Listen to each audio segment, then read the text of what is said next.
Wonderful. Today, our lesson is on racism. Does anybody know what racism is? Go ahead, Liz. Racism is when someone gets treated different because of how they look. Good job. That is what it is. In this book that I've read, racism is explained as a system of advantages based on race. Does anybody know what that means? No?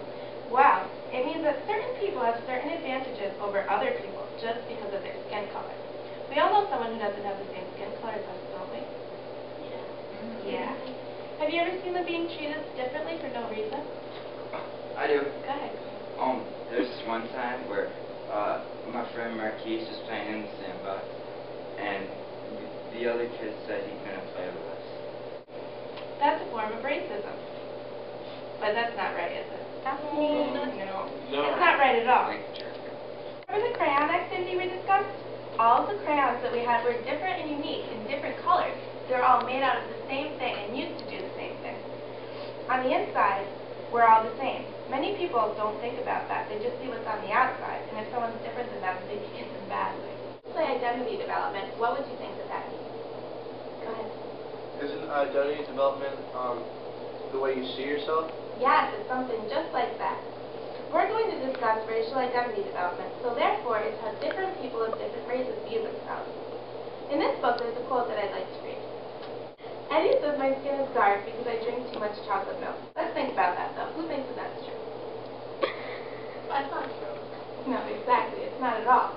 But why would children have to question that? Identity development begins at a very young age, even younger than you.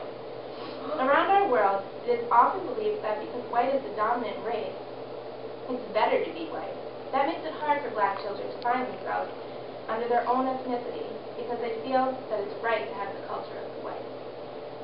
People judge black students, even teachers do it, and they don't even know. It makes them feel bad about themselves. It's often not until adulthood when a black person finally finds themselves and finds their own identity. Go ahead, Taylor. It's hard for black people to find their identities. Is it ever hard for white people to find their identities? That's a very good question, and the answer is yes.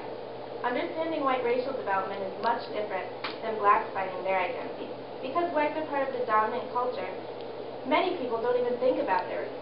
Have you ever thought about why you're white and how you identify yourself? No. No way. Exactly. Many people don't. Beverly Daniel Tatum in this book says that whites often tend to think of racial identity as something that others have. Because they're the dominant race, they don't include themselves in racial identity. Us, as whites, need to think about that. Just because we're white doesn't mean anything. We have to realize that we do have advantages, and we have to use those advantages against racism. Racial identity isn't just between black and white. There's other races to discuss as well. Who remembers what other races that we've discussed? Indian Americans. Yeah. What else? Yeah? Latinos. Yeah. Very good memory skills. I always just thought that racism was between black and white people. That's not strange. People almost always think of racism just between blacks and whites. It's not true, though. Identity development is tough for a lot of people. In the book, there's a quote that says, being an Asian person, a person of color, I was taught to hate myself. Why was he taught to hate himself? My guess is because it's of the way other people treated him and how others told him to feel about himself. Finding yourself as a person, and especially a person of color, is a long, hard process. Guys, you need to pay attention. Sorry, Miss Jean. You all are in the process of finding out who you are. Imagine if you had so many people telling you who you had to be and you couldn't be who you wanted to be. Go ahead, Sam. I don't think it's fair for anybody to tell someone who they are because of their color. That's right. Another thing is that people of different ethnicities are often pressured into being like everyone else.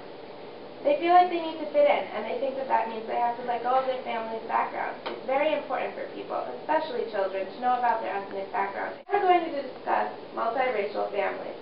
That means families who are made up of more than one ethnicity. For example, your mother is Hispanic and your father is black. For children, this can be hard and confusing. I would be confused if my parents were different colors. It can be a confusing thing for kids to understand. They might not understand why their skin color doesn't match either of their parents' colors, and that might make them feel different than others. In the book, Beverly Daniel Tatum says, "What are you and where do you stand?" That's something kids are often asked by other kids. How would they answer that? Well, that's the thing. Kids probably don't know how to answer that. It makes them feel awkward and probably upset. Parents need to instill in their children why their family is multiracial, because the more they understand about their background, the more comfortable they'll be with it. I want to finish this discussion with a few final questions and ideas. Do you all understand racism? I understand it a lot better than I did before. Good.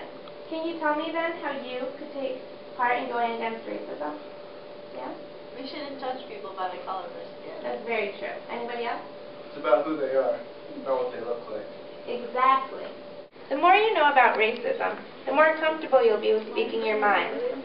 Beverly Daniel Tatum says, "We need to talk about it at home, at school, in our houses of worship, in our workplaces, and our community groups." I know that you kids are young and haven't been in the position to deal with racism before, but that doesn't mean that you won't at some point in your life. Go ahead, Taylor. Now that I understand racism, I don't want to be mean to people with different skin colors. That's exactly it. Nobody should want to be.